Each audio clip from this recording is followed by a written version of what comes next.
Hello everyone, भयंकर वाला स्वागत है आपका आज के हमारे वन शॉट में। सर इतने खुश क्यों लग रहे हो भाई? एक तो ये आखिरी वन शॉट आ रहा है हमारा, किस चीज का? हमारे सारे टॉपिक्स वाइज। आज हम अपना वन शॉट कौन से चैप्टर का करने वाले हैं? जी हां, हम चैप्टर नंबर 9 का करने वाले हैं, audit of items of financial statements. ये चैप्टर जब भी हम देखते हैं बच्चा पेज पलटता है, लेकिन मैं आपको बता रहा हूं बेटा, पेजेस वाइज बहुत बड़ा जरूर लग रहा है लेकिन सबसे इजीएस्ट चैप्टर है। और आज मैं इन सब का पूरा चैप्टर जो है उसको इस तरीके से चार्ट फॉर्म पे लेके आया हूं कि आपको शायद ये चैप्टर बुक से करने की जरूरत भी नहीं पड़े। सारे नंबर यहीं पे आ जाएंगे, कैसे लाने, क्या लाने हैं, बिल्कुल अच्छे से हो जाएगा। जी हां, एक सलाम बनता है भाई, किस चीज के लिए? अपने ओल्ड सिलेबस के लिए, कि एक तरीके से ये मेरा आखिरी लेक्चर होगा ओल्ड सिलेबस के अंदर, है ना। और अगर कोई न्यू सिलेबस का बच्चा भी ये लेक्चर्स देख रहा है तो भाई तुम ये वाला वन शॉट तो पूरा का पूरा देख सकते हो। क्यों?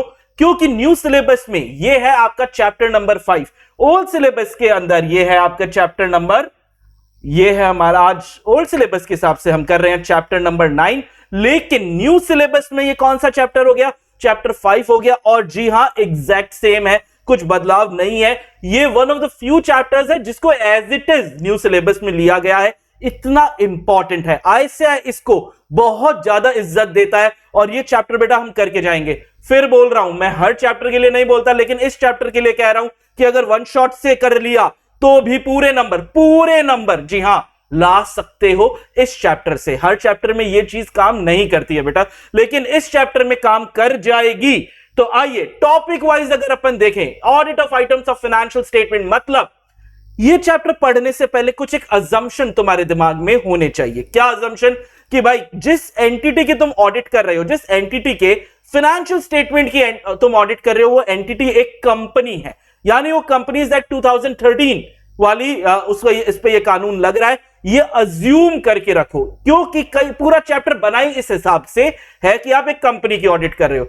तो एक कंपनी की जब हम ऑडिट करने जाएंगे, जी हां, we know that audit is not just an independent examination of the financial statement, rather than it is an independent examination of financial information। जी हां, हम हमेशा यह बात करते हैं कि फाइनेंशियल स्टेटमेंट एक जरिया है, एक स्रोत है जहां से हमको वित्तीय जानकारियां, फाइनेंशियल इंफॉर्मेशन मिलती है, लेकिन ये एकमात्र सोर्स नहीं है। बहुत और भी जगह है जहां से हमको ये फाइनेंशियल इंफॉर्मेशन मिलती है, लेकिन आज हम अपना फोकस सिर्फ किस पे रखेंगे?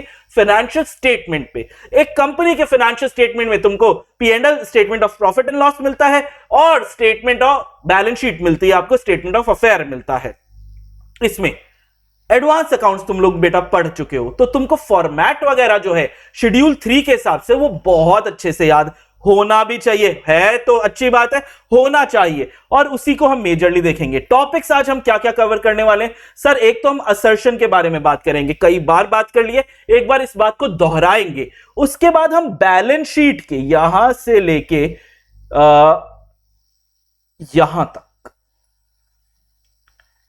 ठीक है, ये हम क्या करेंगे? बैलेंस शीट के कैप्शंस करेंगे कि सर बैलेंस शीट में जो चीजें आती है उनकी ऑडिट कैसे होगी। उसके बाद ये एंड ये नेक्स्ट पेज पे जो आ रहा है, ये P&L के कैप्शंस हम करने वाले हैं। पीछे भी लिख देते हैं कि इनको आप अगर ऑडिट करने जाओगे, फाइनेंशियल स्टेटमेंट एंटिटी देगा आपको, तो उसकी ऑडिट में क्या वो मुख्य बिंदु है जो आपको ध्यान में रखने हैं। इनफैक्ट बेटा इंटर पास होने के बाद आप जाओगे आर्टिकलशिप पे, और आर्टिकलशिप में भी ये चैप्टर आपको बहुत ज्यादा मदद करेगा, क्योंकि सामने जो बैठा है, जो आपका इंटरव्यू ले रहा है, HR राउंड के बाद की बात कर रहा हूं, ठीक है, कोई मैनेजर, कोई चार्टर्ड अकाउंटेंट आपका इंटरव्यू ले रहा है, तो वो सबसे जनरल सवाल जो पूछता है वो यही पूछता है कि बता भाई प्रॉपर्टी प्लांट एंड इक्विपमेंट की ऑडिट कैसे करेगा, बता इंटेंजिबल एसेट की ऑडिट कैसे करेगा, सेल की, परचेज की ऑडिट कैसे करेगा, और उसमें किन मुख्य बिंदुओं पे आपको फोकस करना है, वो आपको इस चैप्टर में मिल जाएंगे। ठीक है, करें क्या ये चैप्टर स्टार्ट?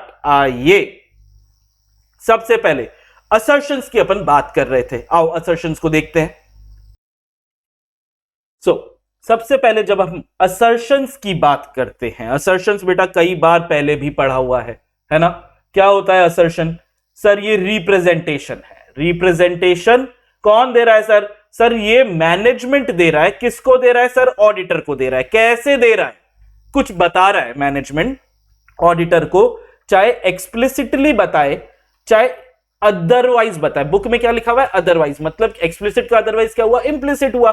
तो मैनेजमेंट कुछ बता रहा है ऑडिटर को एक्सप्लिसिटली या इंप्लिसिटली, किस चीज के बारे में? सर उन्हीं चीजों के बारे में जो ऑलरेडी फाइनेंशियल स्टेटमेंट में कहीं ना कहीं लिखी हुई है, एम्बडीड है, फाइनेंशियल स्टेटमेंट की बॉडी के अंदर है। एम्बॉडीड का क्या मतलब? फाइनेंशियल स्टेटमेंट की बॉडी के ऑलरेडी अंदर है। क्यों बता रहे हैं? एक तो रिप्रेजेंटेशन है एक्सप्लिसिटली इंप्लिसिटी, जो ऑलरेडी एम्बडीड है फाइनेंशियल स्टेटमेंट में, मैनेजमेंट दे रहा है, ऑडिटर को दे रहा है। क्यों दे रहा है? इसका भी आंसर इसने किया है कि ताकि ऑडिटर कंसिडर कर सके different types of material misstatements that may अकर।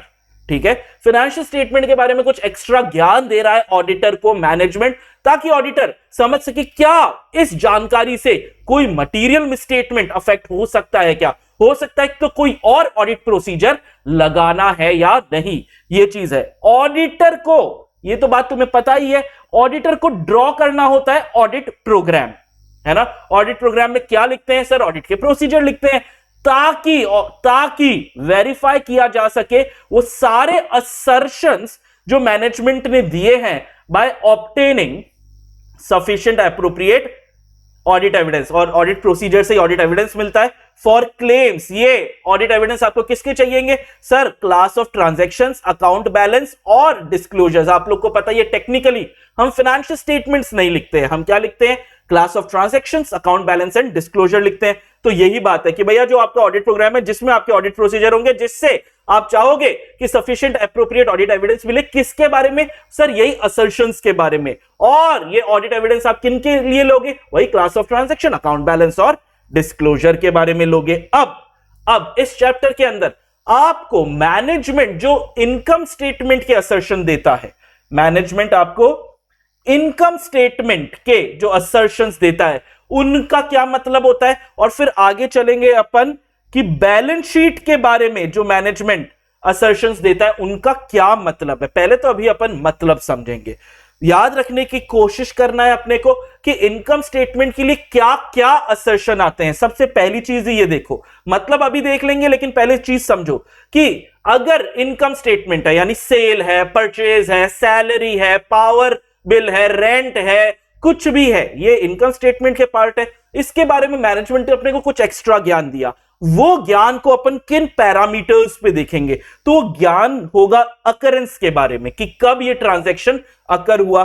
क्या जो ज्ञान दिया जा रहा है वो कंप्लीट है या आधा अधूरा है? किस तारीख तक का कट ऑफ, 3 हो रहे हैं अभी, किस तारीख तक का ज्ञान है? मेजरमेंट कितना, ठीक है, अमाउंट आ जाता है। और आखिरी है प्रेजेंटेशन एंड डिस्क्लोजर। मतलब तुम्हें याद क्या रखना है? सबसे पहली चीज, इनकम स्टेटमेंट के लिए 5 असर्शंस होते हैं। अभी वैसे ही बता देता हूं कि बैलेंस शीट के लिए 6 असर्शन होंगे। Income statement 5 assertion, balance sheet के लिए 6। अब मैं ये जब बता रहा था आपको तो कई सारे असर्शंस तो आपका मतलब समझ में आ ही गया। जैसे सबसे पहला आया हमारा अकरेंस। अकरेंस का मतलब कोई भी इनकम स्टेटमेंट, सेल के बारे में, एक सेल के ट्रांजैक्शन के बारे में बात हो रही है। ये ट्रांजैक्शन में पहला दिमाग कहां जाएगा? कब हुआ ये ट्रांजैक्शन? तो इसमें दिमाग जाएगा जो भी ट्रांजैक्शन वो अकर कब हुआ और क्या ये ट्रांजैक्शन एंटिटी के रिलेटेड है। हम इन 2 असर्शन के लिए ऑडिट प्रोसीजर लगाएंगे और ऑडिट एविडेंस लेंगे कि अकर कब हुआ और क्या एंटिटी का, ये एंटिटी का नाम देख लेंगे ना, ये अकरेंस का असर्शन सेटिस्फाई होगा। हम अकर्ड जो पहला है इसके लिए भी ऑडिट प्रोसीजर लगाएंगे। देखो इसके लिए भी ऑडिट प्रोसीजर और इसके लिए भी ऑडिट प्रोसीजर लगता है, इन 2 चीजों को चेक करने में, असर्शन के लिए, अकरेंस असर्शन के लिए। फिर दूसरा हमारा आया कंप्लीटनेस, कि जो भी एक्स्ट्रा ज्ञान दिया है वो कंप्लीट है या नहीं। तो ट्रांजैक्शन जो सपोज टू बी रिकॉर्डेड था कि यार ये वाला ट्रांजैक्शन कंप्लीटली रिकॉर्ड होना चाहिए, वो सही से रिकॉग्नाइज्ड भी है, कहीं कुछ ऑमिट तो नहीं कर दिया। ये 2 चीजें, रिकॉग्नाइज और नॉट ऑमिटेड, चेक करने के लिए ऑडिट प्रोसीजर लगेगा। उम्मीद करता हूं तुम्हें समझ में आ रहा है कि ऑडिट प्रोसीजर क्या चीज के लिए तुम लगाओगे, कौन सा ऑडिट प्रोसीजर लगाओगे। फिर कट ऑफ, कि सही समय का आपने लिया है क्या। तो जो भी ट्रांजैक्शन है वो करेक्ट अकाउंटिंग पीरियड के हैं क्या। ऐसा नहीं है इस साल के हमको ऑडिट मिली, हम पिछले साल के ट्रांजैक्शन देख रहे हैं, हो सकता है किन्हीं कारणों में देखना पड़े, लेकिन टाइम अकाउंटिंग पीरियड तो चेक करोगे। आपको सेपरेट असर्शन चाहिएगा सब्सटेंटिव प्रोसीजर्स अगर कुछ अलग बात कह रहे हैं, सेपरेट असर्शन सब्सटेंटिव प्रोसीजर अगर अलग बात कह रहे हैं। नेक्स्ट, एक मिनट, 2 3 तो लगाया ही नहीं, ये सेकंड हो गया, ये थर्ड हो गया, फोर्थ मेजरमेंट और फिफ्थ प्रेजेंटेशन डिस्क्लोजर। इसमें एक अभी याद करने का एक तरीका भी बताऊंगा। मेजरमेंट कि जो भी अमाउंट लिख रहे हो वो सही तो लिख रहे हो, अमाउंट तो गलत नहीं है, तो मेजरमेंट चेक करोगे जो भी ट्रांजैक्शंस जो आप रिकॉर्ड कर रहे हो वो एक्यूरेट है और एप्रोप्रिएट अमाउंट का है। कोई भी एरर और मिसस्टेटमेंट तो अमाउंट्स में नहीं है ना, एक्यूरेट है। ठीक है, मेजरमेंट भी समझ में आ गया। इसके लिए आप रिकैलकुलेशन लगा लोगे, वेरिफिकेशन आप कर लोगे। और फाइनली प्रेजेंटेशन डिस्क्लोजर, ये वाला असर्शन चेक करने के लिए आपको सिर्फ शेड्यूल, कंपनीज एक्ट शेड्यूल 3, ठीक है, कंपनीज एक्ट 2013 का शेड्यूल 3 जो है, ठीक है, उसके पार्ट 1 पार्ट 2 का आपको फॉर्मेट याद होना चाहिए, जो आप पढ़ चुके हो कहां पे, एडवांस अकाउंट्स में। एडवांस अकाउंट्स में आप ये फॉर्मेट याद कर चुके हो, तो बस उस फॉर्मेट के हिसाब से प्रेजेंट इंफॉर्मेशन को प्रेजेंट और डिस्क्लोज किया गया है क्या। तो जो भी ट्रांजैक्शंस हैं वो फेयरली प्रेजेंटेड और क्लासिफाइड है, एप्रोप्रिएटली सेग्रीगेटेड या डिससेग्रीगेटेड है, और डिस्क्लोजर कंप्लीट और एक्यूरेट है। Fairly presented, classified, appropriate, segregated, disaggregated, disclosure complete, accurate है। 5, पहला क्या, अकरेंस, ठीक है, अकर कब हुआ, दूसरा कंप्लीट है, तीसरा कट ऑफ, चौथा मेजरमेंट और पांचवा प्रेजेंटेशन डिस्क्लोजर। क्लियर है। इनकम स्टेटमेंट के आपको असर्शन समझ में आ गए, तो हम आते हैं बेटा बैलेंस शीट के असर्शन पे। बैलेंस शीट पे पहला असर्शन क्या है, एग्जिस्टेंस। देखो वहां पे पहला क्या था, अकरेंस, सेम चीज है, बस नाम बदल गया, एग्जिस्ट करता है। क्योंकि बैलेंस शीट क्या होता है, जो भी बैलेंसेस आपको दिखाता है वो as of a particular date दिखाता है। जनरली ये डेट क्या होगी, last day of the financial year. Generally आप किसी भी दिन की बैलेंस शीट बना सकते हो, तो उस दिन जो भी एसेट है या जो भी लायबिलिटी है वो एग्जिस्ट करती है या नहीं।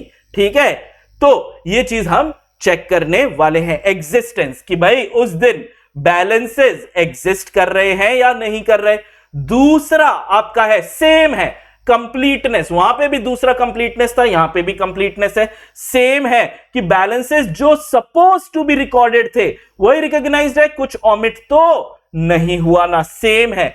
तीसरा वाला भी सेम है, वहां पे कट ऑफ था, यहां पे भी कट ऑफ है कि सर जो भी बैलेंसेस है वो करेक्ट अकाउंटिंग पीरियड के, वहां पे भी सेम था, यहां पे भी सेम है। चौथा वाला नाम बदल गया, जैसे एग्जिस्टेंस आ गया ना अकरेंस की जगह, बाकी चीजें सेम, वहां पे था चौथा मेजरमेंट, यहां पे मेजरमेंट की जगह हमने क्या कर दिया है, हमने तो क्या किया है, इन्होंने वैल्यूएशन लिख दिया। बाकी चीजें सेम है कि बैलेंसेस जो है वो एप्रोप्रिएटली वैल्यूड है, नो ओवर स्टेटमेंट या अंडर स्टेटमेंट है।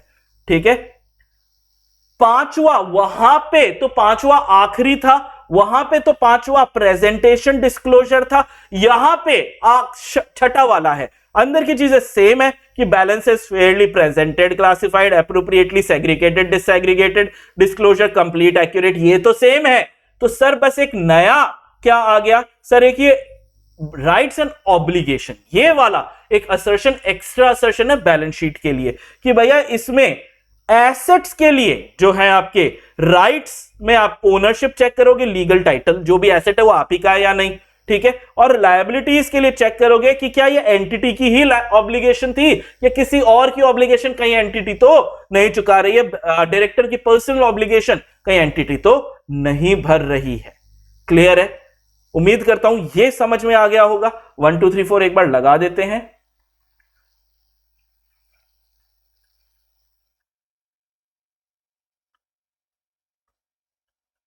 और थोड़ा सा इजी करने के लिए लिख देता हूं, सेम एज अकरेंस। ठीक है, ये अकरेंस जैसा है, कंप्लीटनेस सेम है, ठीक है, कट ऑफ सेम है, वैल्यूएशन सेम लेकिन एज मेजरमेंट।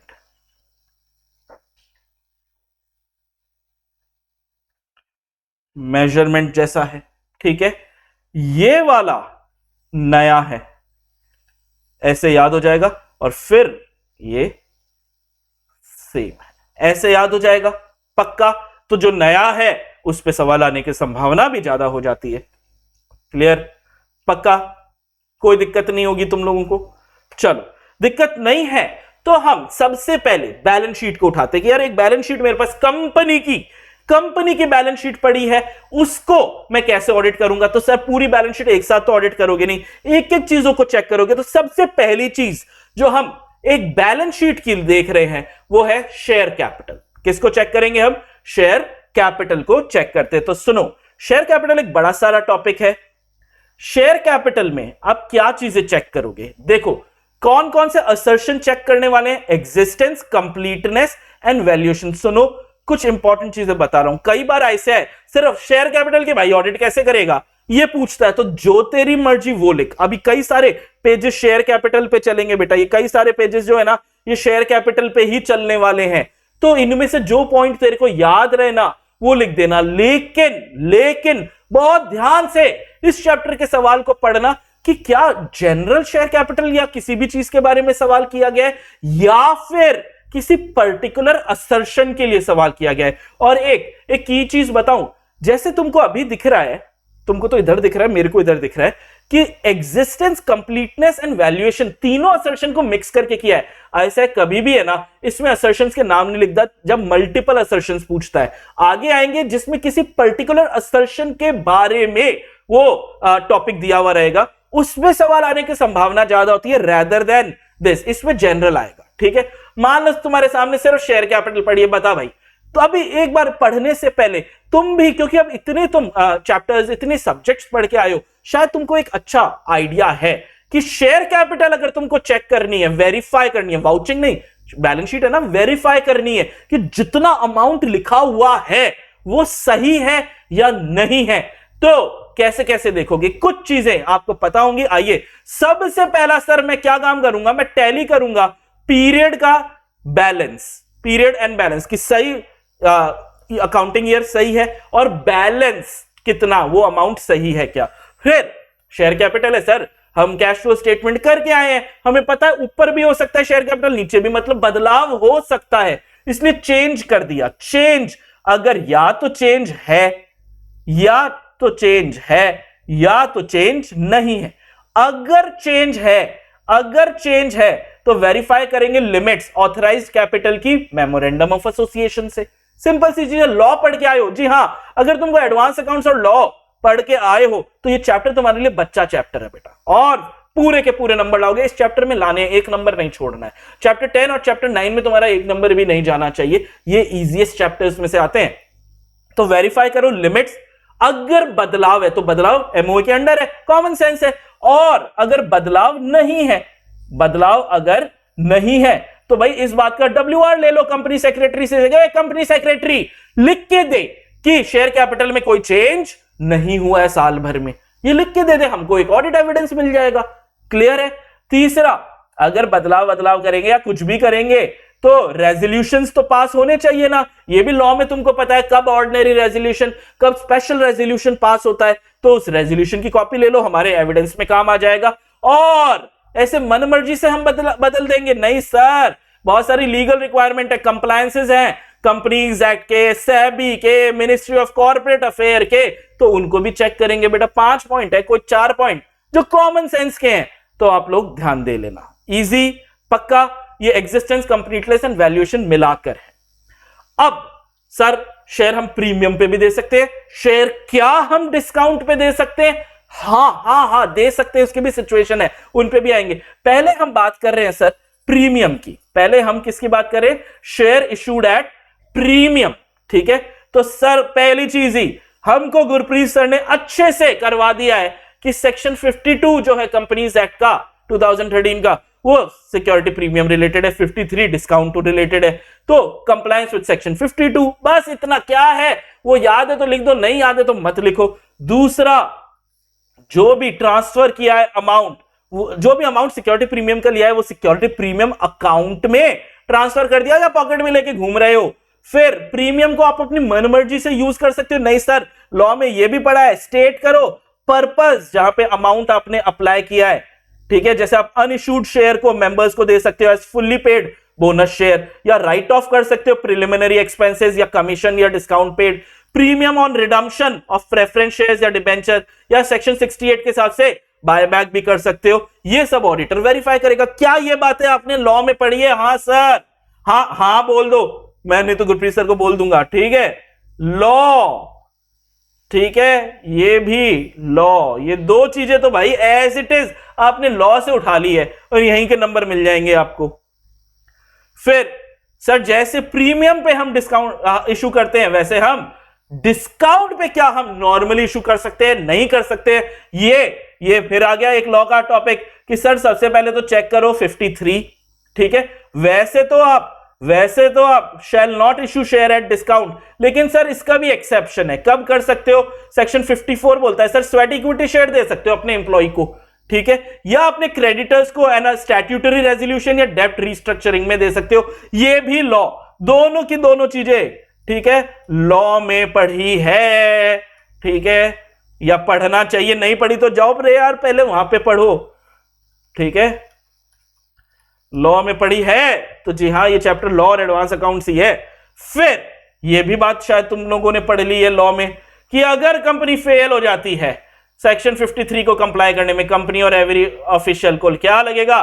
सर फटका लगेगा, पेनल्टी लगेगी। कितना? सर अलग अलग पेनल्टी लगेगी। लेसर ऑफ देखेंगे, amount raised bye issuing shares at a discount या ₹5 लाख, इन दोनों में जो भी कम हो, ये तो लगेगा ही लगेगा। साथ ही साथ जितना पैसा है आपने डिस्काउंट के शेयर इशू करके जितना पैसा उठाया है मार्केट से, वो रिफंड करो। साथ में 12% 12% पर एनम का इंटरेस्ट भी दो। ये ऑडिटर को चेक करना पड़ेगा। ये बातें भी लॉ में पढ़ी है। ठीक है, ये मैं लॉ बार लिख रहा हूं ताकि आपको याद हो जाए। नहीं पढ़ी तो जाओ पहले वहां पढ़ के आओ। फिर ये थोड़ा सा ऑडिट का या लॉ में पता नहीं पढ़ा है, नहीं पढ़ा, I don't know, I don't remember. क्या तुम लोगों ने ये पढ़ा है कि इक्विटी शेयर्स कंपनी दे सकती है अपने एम्प्लॉय या डायरेक्टर को? बिल्कुल दे सकती है, एट अ डिस्काउंट या for a consideration other than cash. क्यों दे सकती है? क्योंकि ये डायरेक्टर एम्प्लॉय ने क्या दिया है? नो हाउ दिया है, इंटेलेक्चुअल प्रॉपर्टी राइट्स दिए है, या इन्होंने वैल्यू एडिशन की है। हाँ पढ़ा है, मेरे को याद आ रहा है पढ़ा है। तो जब मैंने पढ़ा है तो तुमने भी पढ़ा होगा। ये मेरे हिसाब से तो लॉ ही है। तुम बताना हाँ सर। ठीक है, पूरा थोड़ा कमेंट जब तुम लिखते हो ना, थोड़ा सा बड़ा सारा लिख दिया करो ना कि हाँ sir equity sweat equity share के बारे में लॉ में पढ़ाई की है। फिर ऑडिटर क्या क्या वेरीफाई करेगा? भाई वेरीफाई करेगा ऑडिटर, एक तो फिर लॉ आ गया सेक्शन 54 और स्पेशल रेजोल्यूशन। आप ऐसे ही स्वेट इक्विटी नहीं दे सकते, स्पेशल रेजोल्यूशन कंपनी पास करेगी। स्पेसिफाई करना पड़ेगा, ये एग्जाम में आया हुआ है, ये एग्जाम का सवाल है जो मैं आपको बता रहा हूं। क्या क्या स्पेसिफाई, सिर्फ ये 3rd पॉइंट एग्जाम में आया हुआ है बेटा। क्या क्या स्पेसिफाई करेगा? कितने नंबर ऑफ शेयर है, उनकी अभी करंट मार्केट प्राइस क्या चल रही है, कंसिडरेशन क्या है, कैश है, for a consideration other than cash है, और कौन से क्लास या क्लासेस ऑफ एम्प्लॉय या डायरेक्टर या एम्प्लॉय है। ये एग्जाम में आया हुआ है, एग्जाम क्वेश्चन है सिर्फ। ठीक है, सिर्फ पॉइंट 3 एग्जाम क्वेश्चन में आया हुआ है, ये चेक करेंगे। और 4 नंबर के लिए 4 चीजें, जो 4 डंडे बनाए हैं ना मैंने, ये चीजें चेक करेंगे। और उसके बाद रेगुलेशंस, भाई लिस्टेड है तो सेबी के रेगुलेशन देखो, अनलिस्टेड है तो जो भी रेगुलेशंस प्रिस्क्राइब्ड है कहीं पर भी उनको देख लो। सुनो, तुम लोग को पूरा चैप्टर करने की जरूरत नहीं है। आईसीआई में इतना तुमने सेंटेंस फॉर्म में लिख दिया। सेंटेंस ऐसे डंडे वंडे मत बनाना जैसे मैंने यहां पे किया, सेंटेंस बना देना और पूरे नंबर मिल जाएंगे। ये चैप्टर सुपर इजी कर दिया गया है तुम्हारे लिए। फिर सर मैं शेयर कैपिटल को रिड्यूस भी कर सकता हूं क्या? रिडक्शन डाल सकता हूं क्या? मैं शेयर कैपिटल में कम कर सकता हूं क्या? जी हाँ सर, कर सकते हो। कंप्लायंस करना है चेक सेक्शन 66 का। ऐसे ही मन मर्जी में नहीं कर सकते। शेयर होल्डर की मीटिंग करो जो प्रॉपर्ली कन्वीन भी होनी चाहिए, मतलब नोटिस वोटिस समय पर गया होना चाहिए, कोरम वगैरह होना चाहिए, और उस मीटिंग में स्पेशल रेजोल्यूशन भी पास हो जाना चाहिए। ऐसे मस्ती में नहीं करोगे सर। आर्टिकल ऑफ एसोसिएशन ठीक है, वो आप चेक करोगे। अगर आपने कोई डिफॉल्ट तो नहीं किया है ना, रिडक्शन ऐसे नहीं कर सकते, बाजार का पैसा ले लिया, शेयर कैपिटल कम कर ली, नहीं। No default in repayment of deposit and payment of interest on deposit, ये सब भी पढ़ा हुआ है। एग्जामिन करो, कोई ट्रिब्यूनल का ऑर्डर है या मम्मी नहीं, minutes of meeting, mom is minutes of meeting filed by ROC. एक बार मैं बता देता हूं व्हाट इज दिस, ठीक है, मिनट्स ऑफ, एक बार लिख दिया, आगे बार बार मॉम की याद आएगी, ठीक है। फिर आरओसी का सर्टिफिकेट, आरओसी आपको जब तक अलाउ नहीं करेगा अगर आरओसी, तो भाई आप ये काम नहीं कर सकते। उसके बाद अकाउंटिंग एंट्रीज, ये तो अकाउंट्स में पड़ी है ना रिडक्शन की, वो चेक करोगे। और रीवैल्यूएशन ऑफ एसेट प्रॉपर्ली, अगर रीवैल्यू किया है तो डिस्क्लोज किया गया है क्या। बेटा 8 पॉइंट है, कोई 6 point, any 6 point, any 6 point, क्योंकि 8 दिए हुए इसलिए एनी 6 पॉइंट। पता है आखिरी वाला छोड़ दो और छठा छोड़ दो, 6 और 8। पता मेरे को मैं पर्सनल बता रहा हूं, मेरे को जब मैं एग्जाम देने जाऊंगा ना, मेरे को शायद 6 और 8 याद नहीं आएगा, मेरी बात कर रहा हूं, क्योंकि मैं रेगुलरली इन दो चीजों को है ना, मैं उतना ध्यान नहीं देता, ठीक है। बाकी चीजें मेरे को याद आ जाएंगी, तुम्हारा पता नहीं कौन से पॉइंट है, मेरे को बताना कौन से पॉइंट तुमको याद आते हैं। और आखिरी असर्शन, जी हां सर, देखो कितनी मस्ती की है इन्होंने। ये देखो यहां पे स्टार्टिंग किससे की बेटा, स्टार्टिंग इन असर्शन से की है ना। Existence, completeness, valuation, cut off के बारे में कुछ आया ही नहीं, ठीक है। सीधा ही आखिरी असर्शन पे आ गए हैं भाई हम, जो कि ये डिस्क्लोजर। और ये डिस्क्लोजर वाला असर्शन मुझे सबसे प्यारा लगता है। क्यों सबसे प्यारा लगता है, क्योंकि भाई हर एक में एक ही आंसर है। डिस्क्लोजर में तुम लोग को फॉर्मेट याद है क्या, शेड्यूल 3। अब क्योंकि बैलेंस शीट का असर्शन है, तो शेड्यूल 3 का कौन सा, पार्ट 1, कौन से कानून का, द कंपनीज एक्ट 2013, ठीक है। शेयर कैपिटल के बारे में सुनो, ये यहीं पे खत्म होना चाहिए था, ये यहीं पे खत्म हो गया। डिस्क्लोजर क्या तुम्हें,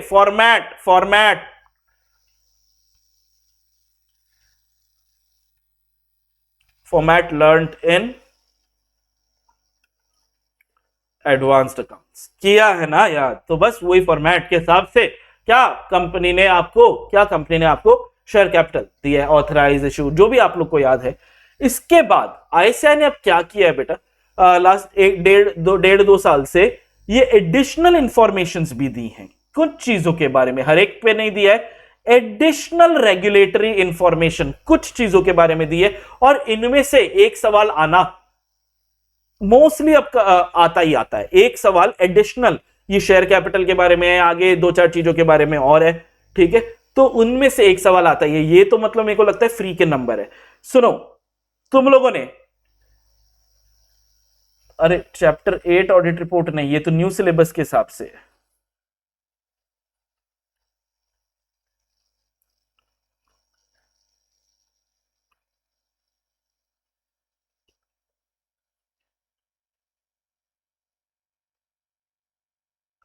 ठीक है, ओल्ड सिलेबस में हमने ये चैप्टर इसमें नहीं पढ़ा था, अच्छा हाँ, इसीलिए तो लिखा था मैंने ये सर, हमने पढ़ा था चैप्टर 10 कंपनी ऑडिट ड्यूटीज। कौन सी नंबर की ड्यूटी थी, 4th ड्यूटी, ठीक है। ओल्ड सिलेबस में चैप्टर 10 है कंपनी ऑडिट, उसमें 143(3)J ये पढ़ा था, उसका डी वाला पॉइंट, ठीक है। 143(3)J ये एडिशनल इंफॉर्मेशन है कि data amount of fund, FEMA and companies act को फॉलो किया गया है, इस बात को डिस्क्लोज करना है। 143(3)J है, इस पे सवाल उम्मीद तो कम ही है। ये सेम चीज आ गई, जो भी पैसा आपने एडवांस किया, लोन दिया है, इन्वेस्ट किया है इंटरमीडियरीज में, या ऐसे जो अदर देन इंटरमीडियरीज है, या अल्टीमेट बेनिफिशियरीज को आपने ये पैसा दिया है, ये चीज आपको लिखनी है। 143(3)J आपको अगर पता है तो ये यहां से करने की जरूरत नहीं।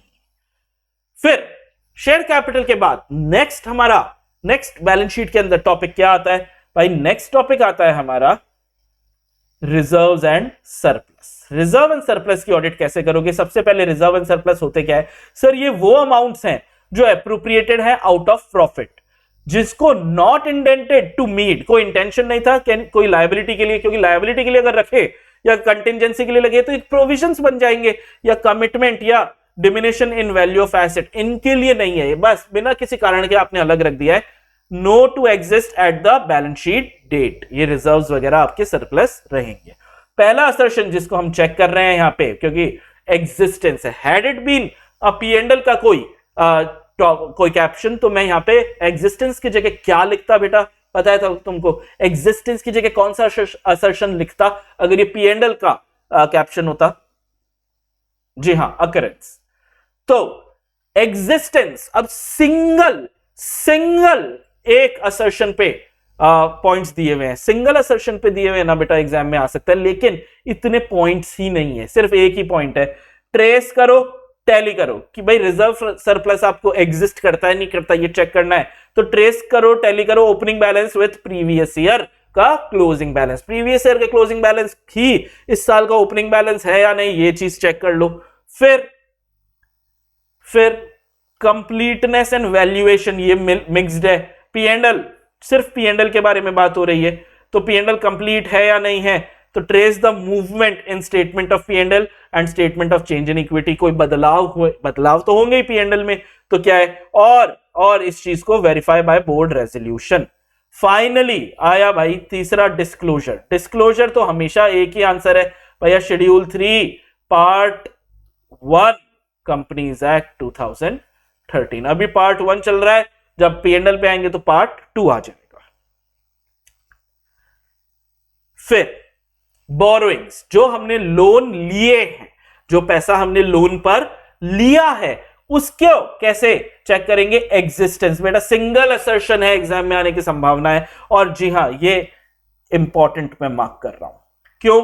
क्योंकि पॉइंट्स भी ज्यादा दिए हुए हैं और सिंगल असर्शन है कि कोई बोरोइंग एग्जिस्ट करती है। क्वेश्चन में लिखा रहेगा existence of borrowings, how will you verify the existence of borrowing? तो एग्जिस्टेंस असर, तुमको वो अच्छे से सवाल पढ़ना है और यहां पे देखना है क्या असर्शंस कोई अट्रैक्ट हो रहा है क्या? बोरिंग आने का संभावना ज्यादा है, एग्जिस्टेंस आने की संभावना ज्यादा है, तो यहां पे आप क्या चेक करोगे? भाई जो भी लोन है आपके, बोरिंग्स हैं, वो एग्जिस्ट करती है तो रिव्यू करो। बोर्ड का मिनट्स ऑफ मीटिंग, बोर्ड की मम्मी नहीं, बोर्ड का मिनट ऑफ मीटिंग, अग्रीमेंट जो भी हुआ है वो ऑथराइज्ड है क्या? कॉम्पिटेंट अथॉरिटी जो भी है। फिर अग्री करो क्यों, सारी डिटेल्स, इंटरेस्ट रेट वगैरह, नेचर, रिपेमेंट टर्म्स, लिमिट्स, ठीक है, हायर परचेज या लीजिंग पे अगर लिया है तो। बैलेंस कंफर्मेशन करो, ऐसे 505 और रिटर्न रिप्रेजेंटेशन ले लो, एक्सटर्नल कंफर्मेशन, इंटरनल कंफर्मेशन।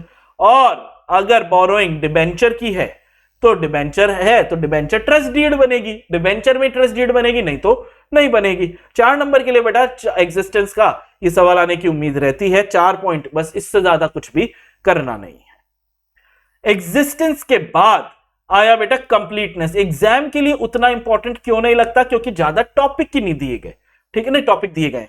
पहला क्या दिया गया है कंप्लीटनेस में? शेड्यूल ऑफ शॉर्ट टर्म और लॉन्ग टर्म बोरोइंग, ठीक है, कहीं लॉन्ग टर्म का शॉर्ट टर्म का लॉन्ग टर्म भी तो नहीं लिख दिया। क्या एडिशनल डेट लिया है तो बोर्ड का memorandum of minutes of meeting check करो, कॉन्ट्रैक्ट चेक करो, कंफर्मेशन एंड डिसबर्समेंट पैसे का वो चेक करो। ट्रेस द क्लोजिंग बैलेंस, कोई भी अमाउंट अनरिकॉर्डेड तो नहीं रह गया, करेक्ट पीरियड में तो लिया है ना। अब इनमें कुछ एक में जब हम एक्सटर्नल कंफर्मेशन कर रहे हैं, ठीक है, किस किस में? बोरोइंग में करेंगे, लोन्स एंड एडवांसेस में कर लेंगे, ट्रेड रिसीवेबल ट्रेड पेएबल में कर लेंगे, तो इन सब के अंदर क्या है? एक एक्स्ट्रा चीज दी गई है, डायरेक्ट कंफर्मेशन प्रोसीजर, ठीक है। ऐसे 505 एक्सटर्नल कंफर्मेशन में भी आप लोगों ने ये चीजें पढ़ी हैं बेटा, कैसे आप बाहरी व्यक्ति उसे कंफर्मेशन लेते हो, वही पॉइंट्स यहां पे आ चुके हैं कि एसर्टेन करो। हर इंफॉर्मेशन का तो कंफर्मेशन लोगे नहीं, कौन सी वो रेलेवेंट इंफॉर्मेशन है जिसका आप कंफर्मेशन लोगे। अगर सामने वाला रिप्लाई नहीं करता है तो उसको रिमाइंडर भेजो नॉन रिप्लाई का, ये हमने 505 में पढ़ा है। कंपेयर करो जो सामने वाले ने रिप्लाई किया with the book balance confirmations को, जो वहां से आया है और अपने बुक्स में क्या अमाउंट है उनसे चेक करो। नेक्स्ट है असर्शन वैल्यूएशन का। वैल्यूएशन पे भी सवाल आ सकता है। Determine accounting policies and methods of valuation. फिर अग्री करो loan balance and payable to, उसका अग्रीमेंट चेक करो। रिकंप्यूट करो इंटरेस्ट एंड डिस्काउंट को। बहुत ध्यान से वैल्यू अमाउंट को आप कैसे चेक करोगे। Computation of amortisation of premium और डिस्काउंट। भैया विदेशी कंपनी विदेशों से अगर लोन वोन लिया है तो AS 11 होगा। रिलेटेड पार्टी से लोन वगैरह लिया है तो AS 18 होगा। तुम लोग को ये पता है ना। AS एग्जामिन करेंगे ड्यू डेट्स। फिर articles of association, memorandum of association. Company act में हमने सेक्शन 185 186 पढ़ा है और पर्पस इस लोन को कहां पे लगाना है। वैल्यूएशन में इनमें से कोई एनी सिक्स आपको याद करना है।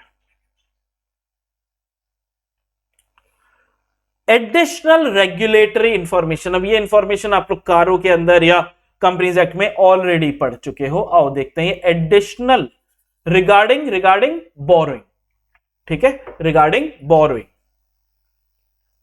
तो भैया बोरोइंग जो है अगर वो बैंक या FI से है on the basis of current asset को गिरवी रख के आपने बोरोइंग ली है तो भाई आपको स्टेटमेंट भेजना होता है ना, स्टॉक स्टेटमेंट। ठीक है, तो क्वार्टरली रिटर्न या स्टेटमेंट जिसको हम क्या बोलते हैं, स्टॉक स्टेटमेंट।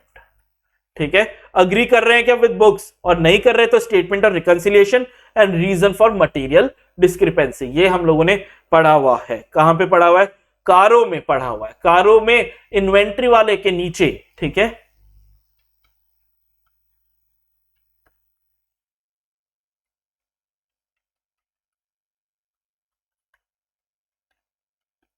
पैराग्राफ 3 नहीं लिख रहा हूं मैं। ठीक है, ये क्लॉज टू सेकंड पॉइंट में आप लोगों ने ये चीजें पढ़ी हुई है। फिर विलफुल डिफॉल्टर का भी पॉइंट आप लोगों ने पढ़ा हुआ है। विलफुल डिफॉल्टर डिक्लेयर किया है क्या, बैंक, फाइनेंशियल इंस्टीट्यूशन या अदर लेंडर ने एज पर RBI गाइडलाइंस। अगर डिक्लेयर किया है तो disclose the date of declaration and details of default of nature and amount. Wilful defaulter याद आ रहा है तुम लोग को, विलफुल डिफॉल्टर है क्लॉज 11। क्लॉज नहीं, उसके बाद बोरोइंग वाले पॉइंट में ही था कारों में। फिर चार्जेस या सेटिस्फैक्शन, आपने कोई चीज गिरवी रखी है उसके अगेंस्ट चार्ज हुआ है तो भाई उस चार्ज का रजिस्ट्रेशन पेंडिंग है क्या ROC में बियॉन्ड स्टैट्यूटरी पीरियड। अगर पेंडिंग है तो डिस्क्लोज करो कितना बोरोड फंड है, कितना सिक्योरिटी प्रीमियम है, इसको डिस्क्लोज करना पड़ेगा। ये लीगल रिक्वायरमेंट है। ये हम लोगों ने पहले ही कर लिया है ना, सेम चीज है।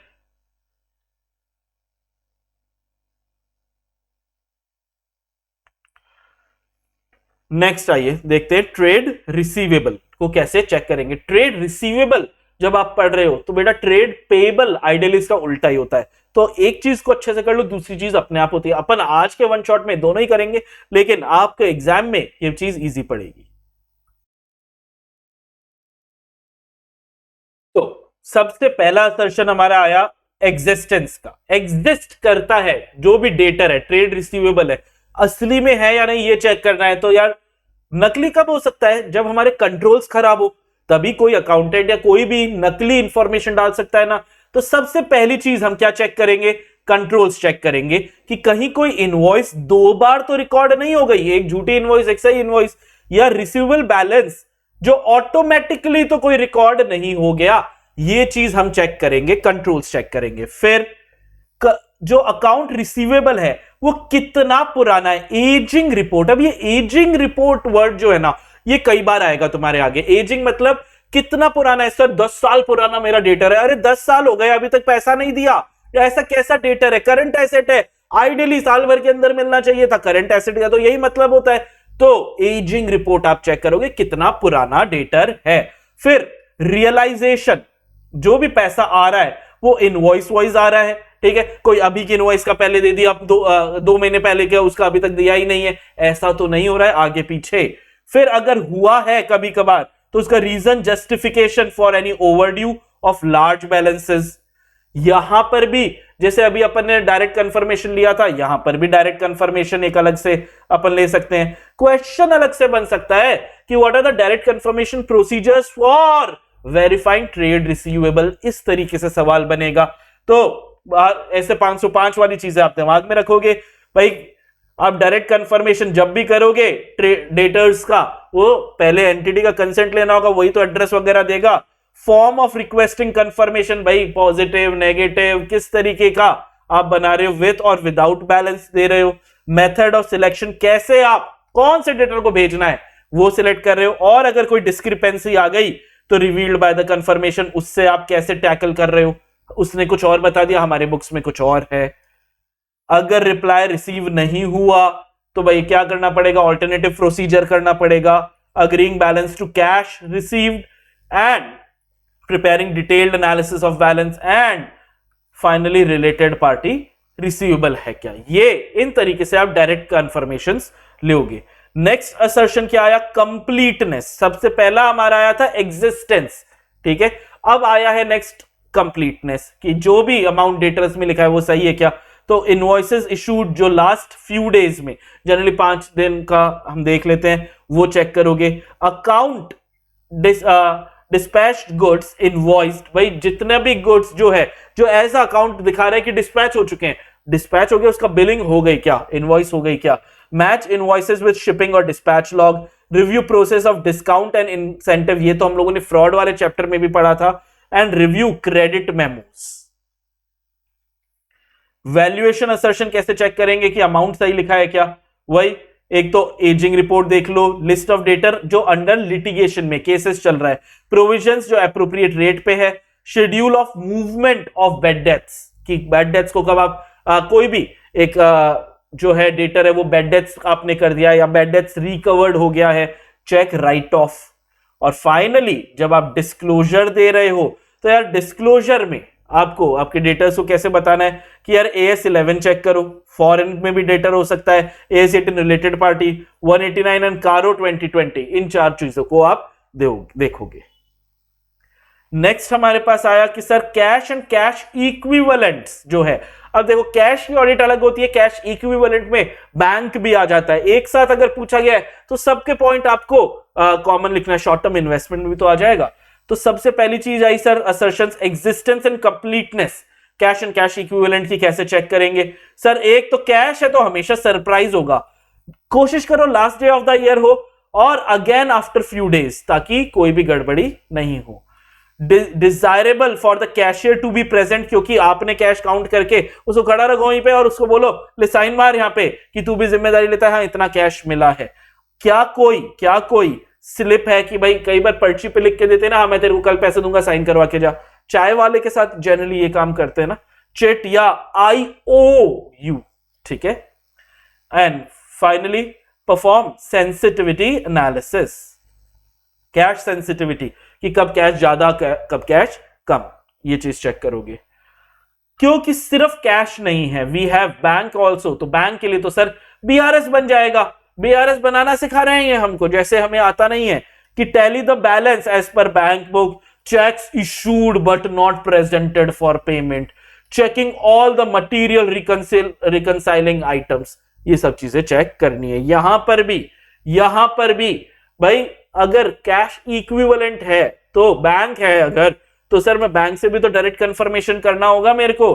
तो डायरेक्ट कंफर्मेशन प्रोसीजर्स कैसे कैसे करोगे sir, check contact the bank या financial institution, confirm the amount, current account में कितना है, डिपॉजिट अकाउंट में कितना है, EEFC अकाउंट जो है एक्सचेंज अर्नर्स फॉरेन करेंसी, ठीक है, कि भाई विदेश में ये अकाउंट रख लेते हैं, विदेश से पैसा आया विदेश में देना है, कन्वर्ट कराने का खर्चा बच जाता है, EEFC account, CC account, ODCC account and restrictive use account जो डिविडेंड और एस्क्रो अकाउंट्स होते हैं। डिविडेंड तो आपको पता ही होगा, ठीक है, आपने डिक्लेयर कर दिया अलग अकाउंट में जमा करना। एस्क्रो, कई बार एस्क्रो अकाउंट अगर आपने नहीं सुना तो मैं बता देता हूं, कोई एक डील होने वाली है, ठीक है, आपको उस पर भरोसा नहीं, उसको आप पे भरोसा नहीं, तो क्या करते हैं एक एस्क्रो अकाउंट खोलते हैं कि भाई इसमें पैसा जमा करा दे, अगर डील हो जाती है तो फिर मेरे पास आ जाएगा, नहीं तो वापस तेरे पास आ जाएगा। ये एक escrow account, generally property transactions में ये चीजें ऐसे अकाउंट खोलते हैं। डायरेक्ट कंफर्मेशन में ये काम करोगे। और इन्वेस्टिगेट रिकंसाइल डिस्क्रिपेंसीज एंड उसके लिए रिटर्न रिप्रेजेंटेशन मांगो। Infosys on 100% account balance confirmation.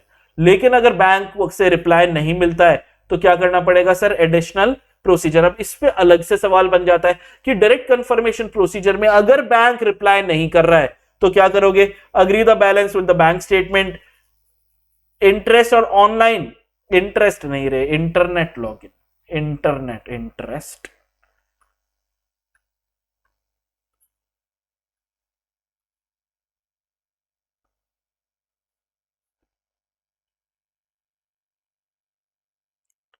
Internet या ऑनलाइन लॉगिन, ऑडिटर का पर्सनल प्रेजेंस में उसको बोलेंगे भाई लॉगिन करके अभी के अभी स्टेटमेंट डाउनलोड कर, ठीक है, अभी के अभी स्टेटमेंट डाउनलोड कर मेरे सामने, नहीं तो कहीं तू पीडीएफ को एडिट तो नहीं कर दिया।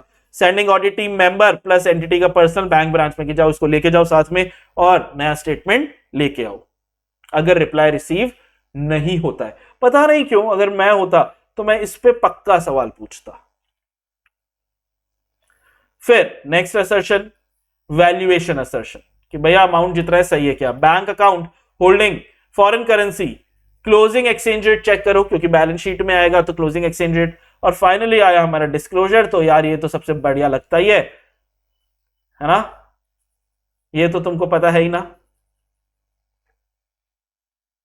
चलो इन्वेंटरीज, अब इन्वेंटरी आइडियली हमने सर ऐसे 501 में भी पढ़ा है, ठीक है, you can write points of ऐसे 501 जिसमें इन्वेंट्री वाला टॉपिक,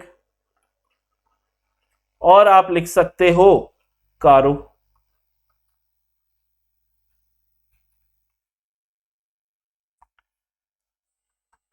कारो 2020 क्लॉज 2, यहां से भी आप पॉइंट्स उठा सकते हो। फिर इन्वेंट्री की ऑडिट कैसे करेंगे सर, इन्वेंट्री जो हेल्ड फॉर सेल है in ordinary course of business, या process of production of such sale, या फॉर्म ऑफ मटेरियल या सप्लाई टू बी कंज्यूम्ड, ये सब को हम इन्वेंट्री की कैटेगरी में डालते हैं। पहला असर्शन क्या आया इन्वेंट्री का, एग्जिस्टेंस, एग्जिस्टेंस चेक करनी कि इन्वेंट्री है भी या नहीं, तो रिव्यू करो एंटिटी के plan for inventory count, entity करती है ना मैनेजमेंट काउंटिंग करता है, उसमें आप भी ऑडिटर को भी पार्टिसिपेट करना होता है। नेक्स्ट इंश्योर करो कंसाइंड गुड्स जो हैं वो अलग से लिखे हैं, सेग्रीगेटेड है क्या। फिर test count of inventory, observe employees adhering to agreed plan, जो भी काउंट कर रहा है जो प्लान बना के दिया उसके हिसाब से कर रहा है। Assuring appropriate supervision, all items properly tagged है, प्रॉपर अमाउंट्स भी लिखे हुए हैं उन टैग्स पर।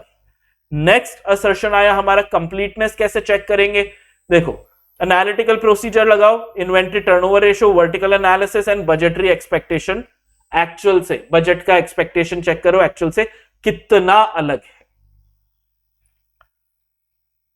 Examine non financial information, purchase and sale of cut off test, clerical और arithmetical accuracy, and finally reconciliation check करोगे। इन्वेंट्री में राइट्स, इन्वेंट्री पे आप ही का अधिकार है, क्यों चेक कर रहे हैं, क्योंकि सर इन्वेंट्री को गिरवी रखकर आप लोन उठा सकते हो, इसलिए राइट चेक करते हैं बेटा कि डॉक्यूमेंटेशन देखो, क्लाइंट का कॉरेस्पॉन्डेंस देखो, कोलैटरल वही गिरवी तो नहीं रखा, एंड एक्सटर्नल कंफर्मेशन, ये चीजें आप चेक करोगे राइट वाले असर्शन को चेक करने के लिए। फिर आया इन्वेंट्री की वैल्यू कैसे चेक करेंगे, अब इन्वेंट्री अलग अलग है सर, ठीक है। पहली हो गई रॉ मटेरियल, रॉ मटेरियल को कैसे चेक करेंगे, ascertain element of cost, compare standard with actual, test check करेंगे cost price with purchase और invoice amount, valuation of damage and obsolete inventories, इनको चेक करोगे। ये किसका था, रॉ मटेरियल का। वहीं पे वर्क इन प्रोग्रेस को कैसे चेक करोगे कि sir ascertain stages of production, ascertain element of cost, ये तो सेम है, material cost exclude abnormal wastage factor। अब तो मेरे को ऐसा लग रहा है कि कॉस्टिंग अगर बच्चे ने पढ़ी है तो पॉइंट्स पता ही है। और फाइनली फिनिश गुड्स को कैसे चेक करोगे, इंश्योर करेंगे इंक्लूडेड जो कॉस्ट है वो रीजनेबल है और valued at net realisable value है। फाइनली मेरा फेवरेट आ ही गया, शेड्यूल 3 पार्ट 1 कंपनीज एक्ट 2013, इसके हिसाब से डिस्क्लोजर चेक कर लेंगे। अब one of the most important, property plant and equipment, इनकी ऑडिट कैसे करेंगे। वापस से पीपीई की ऑडिट के लिए आपको कारो का कौन सा क्लॉज याद है क्या? कारो के क्लॉज 1 को अगर आप लोग याद करते हो ना बेटा, तो आपको काफी ज्यादा हेल्प मिल जाएगी। सबसे पहला इसमें पीपीई जो है, इसमें रिकॉग्निशन क्राइटेरिया क्या है? रेवेन्यू या कैपिटल का नेचर ऑफ एक्सपेंडिचर, कि कोई भी खर्चा जो हमने किया गया एक्सपेंडिचर है, क्या उसको कैपिटल में लेके जाए, मतलब क्या उसको एसेट बोले या रेवेन्यू अकाउंट में डाल दे एज एन एक्सपेंस। तो इसके दो क्राइटेरिया है, probability of future economic benefit क्या है, एंड कॉस्ट मेजरमेंट जो भी हुआ है वो रिलायबल है या नहीं। ये एमसीक्यू में ये सवाल बन सकता है।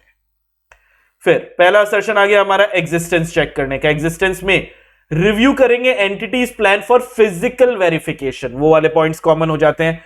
ओन स्टाफ से करवा रहे हैं फिजिकल वेरिफिकेशन, थर्ड पार्टी से कर रहे हैं, कब कर रहे हैं, एनुअल कर रहे हैं या 2-3 साल में कर रहे हैं, ये चेक करना है। एविडेंस चेक करना है फॉर एप्रोप्रिएट सुपरविजन, क्योंकि भाई ऑडिटर तो वहां पे प्रेजेंट रह सकता है। इन्वेंट्री में तो चलो जरूरी है, फिजिकल वेरिफिकेशन इसमें ऑडिटर का रहना उतना जरूरी नहीं है। तो एप्रोप्रिएट सुपरविजन है या नहीं। Verification report and working sheet की फिजिकल वेरिफिकेशन के टाइम पे क्या क्या लिख रहे हैं वो प्रॉपर्ली टैग्ड है। रिकंसिलिएशन एंड कोई अगर गड़बड़ी, जो बुक अकाउंट में जो अमाउंट लिखा हुआ है और असली में जो पाया गया है उसमें कोई गड़बड़ी मिली है क्या। नेक्स्ट आ रहा है कंप्लीटनेस असर्शन। कंप्लीटनेस में movement in property plant and equipment schedule. Opening balance में चेक करेंगे कितना एडिशन हुआ है, कितना डिलीशन हुआ है और क्या क्लोजिंग बैलेंस सेम है क्या। अरिथमेटिकल एक्यूरेसी चेक करेंगे। फिर AS10 तुम लोगों को पता है ही, वो चेक करना है। और रैशनाले फॉर एनी डिलीशन की, अगर आपने डिलीट किया है तो क्यों किया है, उसका क्या कारण है। रैशनाले का मतलब कारण। नेक्स्ट असर्शन हमारा आया वैल्यूएशन असर्शन। वैल्यूएशन चेक करेंगे कि depreciation unless it's the non depreciable asset. कौन सा होता है नॉन डेप्रिशिएबल एसेट? लैंड होता है, फ्री होल्ड लैंड, ठीक है। मेथड ऑफ डेप्रिसिएशन चेक करना है। इंपेयरमेंट ऑफ एसेट AS28 के हिसाब से चेक कर लेना है। नेक्स्ट हमारा असर्शन आया राइट्स एंड ऑब्लिगेशन का। जनरली पीपीई में राइट्स एंड ऑब्लिगेशन एक इंपॉर्टेंट सवाल में आ जाता है। तो लैंड एंड बिल्डिंग की conveyance and sale deed check करनी है। Original title deed and register of charges अगर गिरवी रखा है तो। फाइनली ये तो इजी है, disclosure schedule 3 part 1 companies act का, ये तो इजी है। पीपी के अंदर ये एडिशनल रेगुलेटरी जो इंफॉर्मेशन है ये ज्यादा इंपॉर्टेंट हो जाती है, तो ये आप लोग को पढ़ा भी लगेगा। टाइटल डीड अगर कंपनी के नाम पर नहीं है तो देखो बेटा 1 2 3 4 5 6 7 में से कोई 4 चीजें आपको याद करनी है कि क्या क्या एडिशनल इंफॉर्मेशन दोगे। Relevant line item in the balance sheet, description, gross carrying value, title deed किसके नाम पे है, होल्डर क्या प्रमोटर डायरेक्टर या रिलेटिव है, कब से हेल्ड कर रहा है और क्या रीजन है कि कंपनी के नाम पर नहीं है टाइटल डीड। कोई भी 4 याद करना है। आइडेंटिफाइबल मॉनेटरी एसेट अगर विदाउट फिजिकल सब्सटेंस है, ठीक है। ये हम किसकी बात कर रहे हैं सर? ये अब हम आ गए हैं इंटेंजिबल एसेट पे। इंटेंजिबल एसेट की डेफिनेशन क्या है कि मॉनेटरी एसेट होना चाहिए, आइडेंटिफाइबल होना चाहिए, विदाउट फिजिकल सब्सटेंस होना चाहिए, उसको use in production of goods and services या रेंटल टू अदर्स या एडमिनिस्ट्रेटिव पर्पसेस के काम में आना चाहिए। इसके असर्शंस पहला आ गया एग्जिस्टेंस। एग्जिस्टेंस में वेरीफाई करेंगे एक्टिव यूज में है या नहीं है। अगर नहीं है तो डिलीशन रिकॉर्डेड है पोस्ट अप्रूवल या अमोर्टाइज किया गया है, और उसको अगर गिरवी था तो चार्जेस को स्टॉप कर दिया गया है या नहीं। कंप्लीटनेस असर्शन को कैसे देखेंगे? वेरीफाई वही movement, opening balance, addition, deletion, closing balance check करेंगे। ये तो सेम है। Arithmetical accuracy for addition AS26 जो इंटेंजिबल एसेट पे ये वो चेक करेंगे। अप्रूव्ड एप्रोप्रिएट पर्सनल से। Internal process for quotation and tenders check कर लेना है। डिलीशन के लिए मैनेजमेंट का रीजन एंड रैशनल रीजन क्या है, and manner of disposal, management approval and disposal note. Next valuation में क्या चेक करना है? Amortisation method and impairment AS28 के हिसाब से है या नहीं। राइट्स एंड ऑब्लिगेशन में legal title of ownership entity, और ये तो सिंपल है ही डिस्क्लोजर। एडिशनल रेगुलेटरी इंफॉर्मेशन में एजिंग शेड्यूल पे सवाल आ सकता है। Less than 1 year, 1 to 2 year, 2 to 3 year और मोर देन 3 ईयर। ये याद रखना, इंटेंजिबल एसेट को ऐसे ऐसे आपको शेड्यूल में डालना पड़ता है। नेक्स्ट आया आपके trade payable and other current liability. बेटा ट्रेड रिसीवेबल कर लिया तो उसका मोस्ट चीजें उसकी उल्टी ही है, तो आप यहां पे देख लोगे। वहां पे भी सबसे पहली चीज हम लोगों ने जब एग्जिस्टेंस देखा था तो सबसे पहली चीज कंट्रोल को ही देखा था। कंट्रोल में चेक करो परचेज और expense not recorded more than once, वहां पे लिखा था डबल तो नहीं हो गया। Payable balance automatically recorded, same है ये। इसके बाद ऑब्टेन एजिंग रिपोर्ट, ये भी था। रिलेटेड पार्टी पेबल्स तो नहीं है, या है भी तो सही से रिकॉर्डेड है क्या। डायरेक्ट कंफर्मेशन यहां पे भी हम ले सकते हैं, वहां पे भी लिया था। वेंडर से डायरेक्टली इंडिपेंडेंटली कांटेक्ट करेंगे। ऑल सिग्निफिकेंट अमाउंट को कैसे सिलेक्ट किया गया है, कंसेंट एंटिटी का। क्रेडिटर ने जो अगर बैलेंस कंफर्म किया तो date of balance sheet any other reasonably close date पे करेंगे, decided by auditor in consultation with the company. Method of selection of creditors and investigate अगर कोई डिस्क्रिपेंसी है। सिमिलर है। अगर ये भी सेम है बेटा, रिप्लाई रिसीव नहीं हुआ तो testing subsequent payment, agreeing balances with invoice and detailed analysis. Completeness assertion को कैसे देखेंगे, वहां पे भी मैंने बोल दिया था। लास्ट 5 इनवॉइसेस को देखो, यहाँ पे भी 5 इनवॉइसेस है। प्रायर पीरियड गुड्स अगर रिसीव्ड है तो उसको बुक है क्या, सैंपल बेसिस। परचेज डेट को मैच करो गेट एंट्री डेट से कि कब आपने परचेज किया और कब आपके पास ये पहुंचा। Statutory dues of GST, TDS, provident fund and employ state insurance का चेक करना है। नेक्स्ट असर्शन आया वैल्यूएशन, जिसमें ओल्ड क्रेडिटर को अगर रिटर्न बैक किया है तो उसका क्या प्रोसेस है।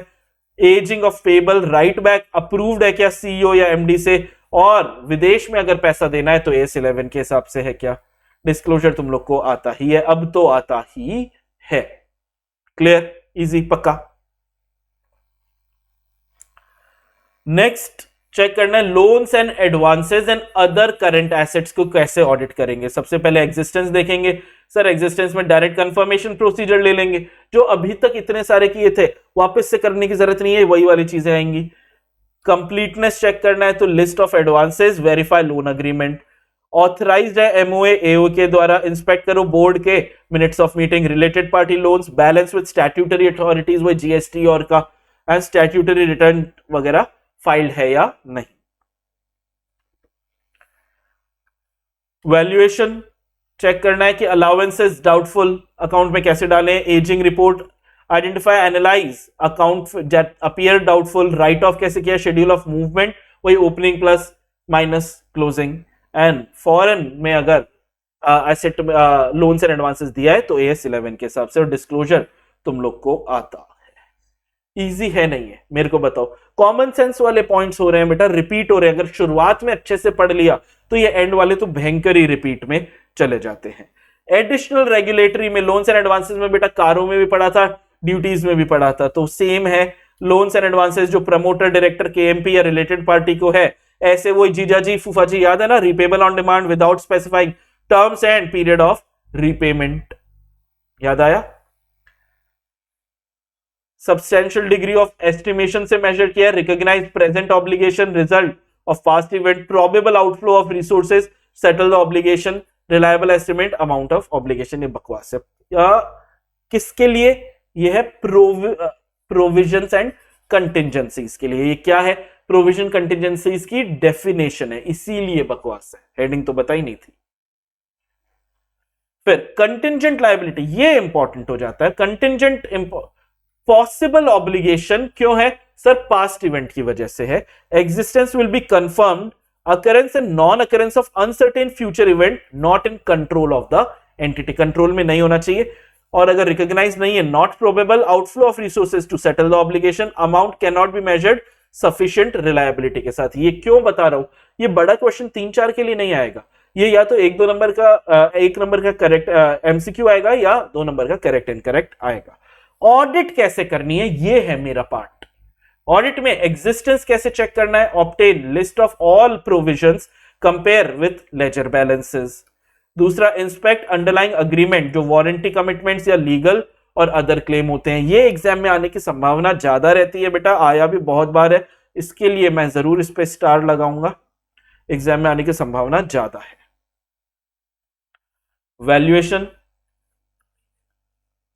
वारंटी और का वर्किंग बेसिस, प्रोविजंस, मोड नहीं मेड, एक्सपर्ट को अगर रखा है तो एक्सपर्ट की report required for evaluating of complete, capable and objective है कि हमारा एक्सपर्ट, एक्सपर्ट के बारे में हम पहले पढ़ चुके हैं, and understanding the appropriateness of work of expert.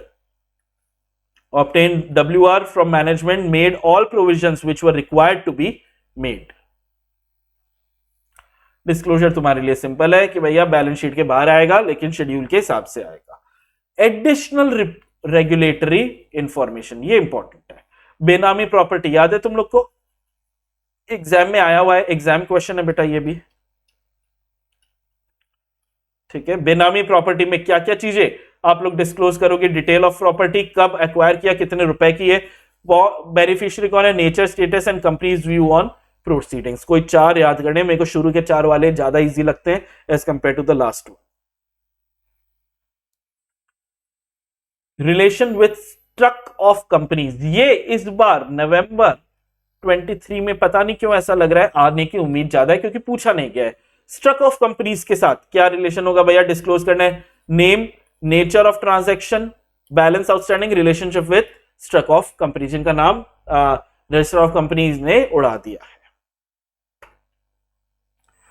यहां पे बेटा हमारे बैलेंस शीट के कैप्शंस खत्म हुए, अब P&L के कैप्शन स्टार्ट हो रहे हैं जो इजी हैं, काफी हैं. सेल है, परचेज है, अदर इनकम है और कुछ अदर एक्सपेंडिचर्स है. इसके अलावा एम्प्लॉय बेनिफिट वगैरह, एक डेप्रिसिएशन, अमोर्टाइजेशन, बस इतने से ही है. सबसे पहले हम स्टार्ट कर रहे हैं सेल, सेल ऑफ प्रोडक्ट्स. अरे दिख ही नहीं रहा, sale of products and services. तो सेल में क्या है? अंडरस्टैंडिंग लो ऑर्गेनाइजेशन की, कैसे क्या क्या रेवेन्यू सेंटर है और क्या क्या इंटरनल कंट्रोल है. सेल सबसे इंपॉर्टेंट, तो टेस्ट ऑफ कंट्रोल करो, अकॉर्डिंगली रिड्यूस हो जाएगा हमारा सब्सटेंटिव टेस्टिंग. अगर कंट्रोल अच्छे तो टेस्टिंग रिड्यूस हो ही जाएगी. सिलेक्ट करें random selection of sample and उस पे लगाएं सब्सटेंटिव एनालिटिकल प्रोसीजर. ये नॉर्मल तरीके हैं सेल को चेक करने के. अकरेंस को कैसे चेक करेंगे कि रेवेन्यू कहीं ओवरस्टेटेड तो नहीं है. ओवरस्टेटेड कैसे पता लगेगा? सिंगल इनवॉइस कहीं 2 बार तो रिकॉर्ड नहीं हो गई, कैंसल्ड इनवॉइस को रिकॉर्ड तो नहीं कर लिया है. टेस्ट चेक करें फ्यू इनवॉइसेस को, एंट्रीज को, एक्सटर्नल कंफर्मेशन चेक करेंगे. कस्टमर और सेल कहीं फिक्टिशियस तो नहीं है, अनसर्टेनिटी तो नहीं है पैसा रिकवरेबिलिटी में, एंड कस्टमर की ऑब्लिगेशन कहीं कंटिंजेंट तो नहीं है, और है तो उसको सही से दिखाया गया है क्या. दूसरा, sequence of journal entry sales की आप बिल्स के साथ चेक करोगे. Entries for unusual transactions and sales return to sales ratio, नहीं एन नहीं आएगा, रेशो.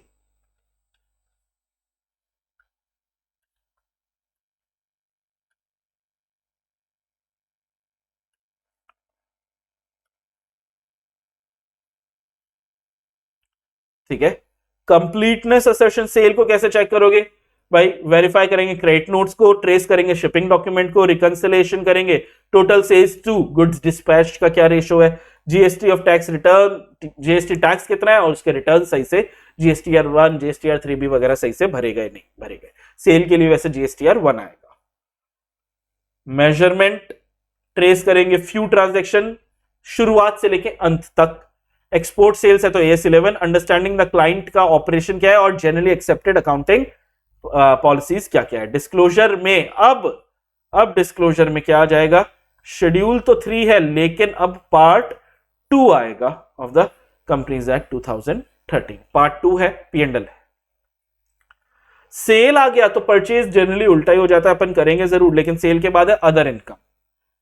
अदर इनकम जैसे interest income, dividend income, sale of investment पे क्या क्या इनकम है. तो इंटरेस्ट को सबसे पहले उठा रहे हैं. इंटरेस्ट में एक साथ अकरेंस, मतलब कंबाइंड क्वेश्चन आता है बेटा. इंटरेस्ट को कैसे चेक करोगे? Obtain list of fixed deposits and applicable interest rates plus कितने दिन का एफडी करवाया है. अरिथमेटिकल एक्यूरेसी चेक करेंगे इसकी. फिर deposits outstanding at the period and कितना है. उसके बाद कंफर्मेशन लेंगे बैंक से. और फाइनली ये आईसीआई को ये वाला 5th पॉइंट चाहिए ही चाहिए, फॉर्म 26AS. ये क्या है? जितना टीडीएस काटा है वो बैंक ने भरा होगा, तो आपके फॉर्म 26AS पे आपके इनकम टैक्स पोर्टल पे वो चीज दिखनी चाहिए कि भाई कितना अमाउंट का क्या था. वो इंटरेस्ट का था. अदर इनकम में दूसरी इनकम आई डिविडेंड को. डिविडेंड को कैसे चेक करोगे? Recognised in P&L only when right to receive is establish, उससे पहले तो नहीं हो गया। फिर वेरीफाई करेंगे गेन और loss recorded as other income and obtain करेंगे म्यूचुअल फंड का स्टेटमेंट अगर म्यूचुअल फंड है। डिस्क्लोजर्स तुम लोग को अब समझ में आ ही गया है, पार्ट 2 हो गया है बस। Clear? Additional information, undisclosed income company की अगर है, give details of any transaction not recorded as income जिसको सरेंडर या डिस्क्लोज कर दिया था टैक्स असेसमेंट में, unless immunity under any scheme. State क्या करना है, याद आ रहा है पढ़ा हुआ, whether previously unrecorded income related assets properly recognized during the year, आपको बताना है। अंडरस्टैंडिंग ये ऑलरेडी पढ़ा हुआ है आपका। फिर आया बेटा आपका परचेजेस। अब परचेजेस ऑपोजिट ऑफ सेल है, कैसे लिख रहे हो?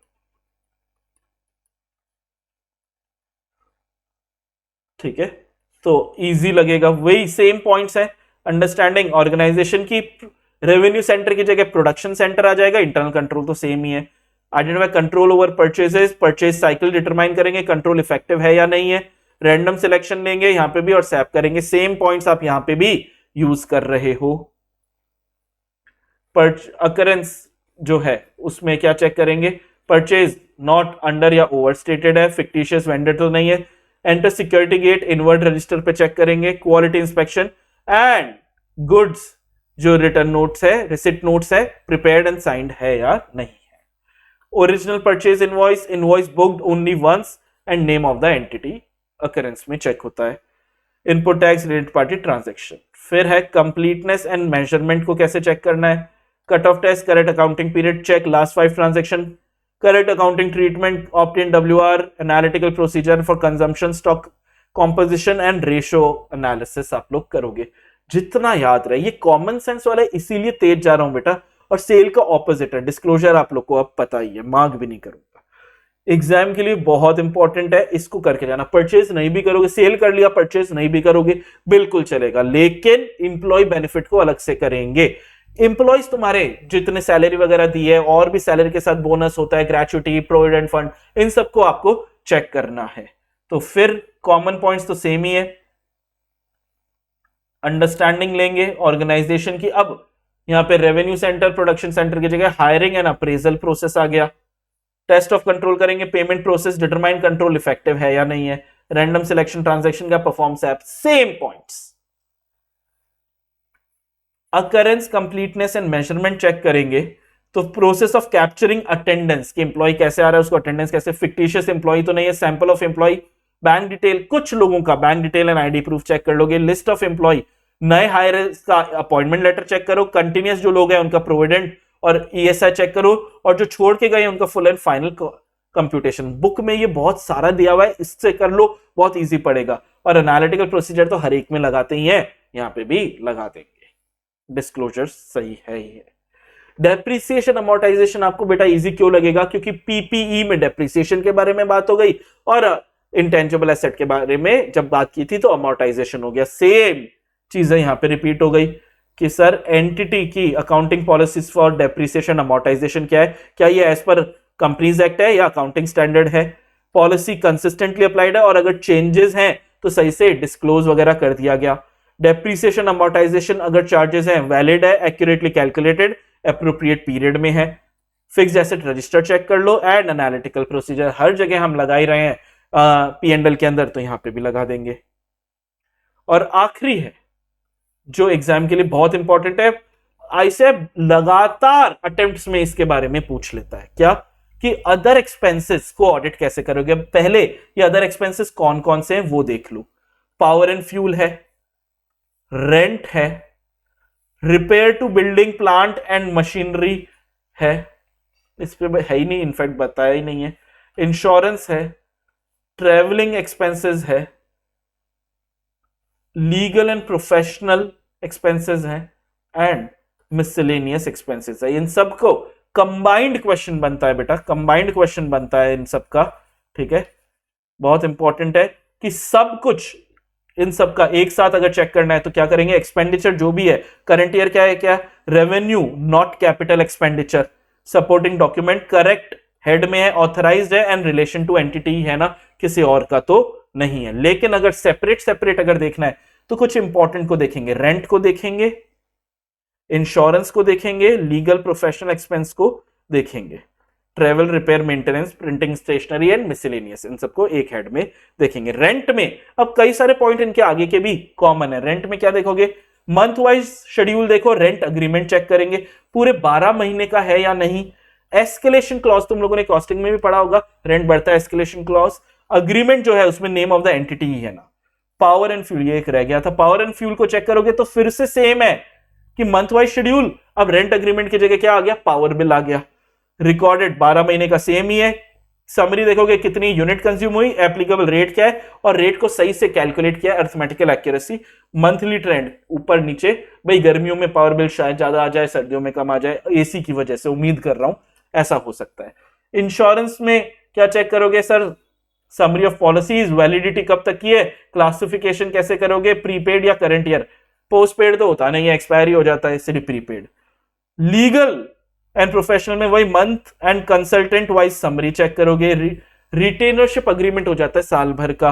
12 month expenditure recorded correctly. Sample अगर सैंपल बेसिस पे करोगे, अगर नॉन रिकरिंग है। अगर डिस्प्यूट है तो not made any provision, not have been discussed to the auditor, इन चीजों को हाईलाइट करना है। और ट्रेवल, रिपेयर, मेंटेनेंस, इन सबको भी आप कैसे चेक करोगे, सैंपल बेसिस पे, मंथली समरी, एनालिटिकल प्रोसीजर लगाओगे, compare previous year and present industry trend and significant variation. फिर से ये चीज खत्म हो गई, एडिशनल इंफॉर्मेशन, और ये वाले एडिशनल इंफॉर्मेशन सुपर इंपॉर्टेंट है, आता है एग्जाम में।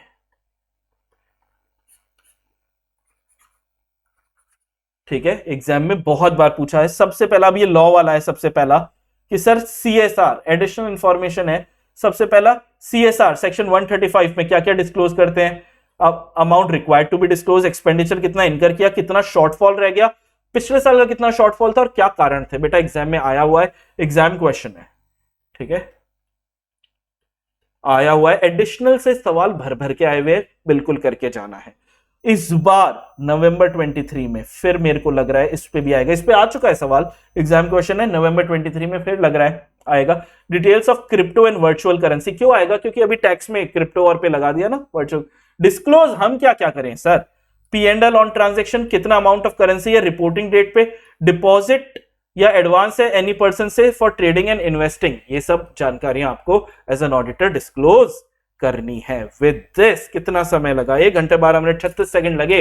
बड़ा चैप्टर 9 हो गया है, और ये बहुत इंपॉर्टेंट है एग्जाम में। यहां पे 2 बार 3 बार 4 बार रीड करना है, सिर्फ ये इस वन शॉट से कर लो 2-3 बार और आप पूरे नंबर ले आओगे, क्योंकि सारी चीजें तो याद नहीं होंगी और जंबल आता है। उम्मीद यही करना, भगवान से प्रार्थना करना कि सर किसी पर्टिकुलर असर्शन पे नहीं आए। अगर किसी पर्टिकुलर असर्शन पे सवाल नहीं आया तो तुम कॉमन सेंस लगा के सारे चीजें ले आओगे, चैप्टर ही कॉमन सेंस का है। विद दिस बेटा the one shot of all the 13 chapters आपके पास हैं।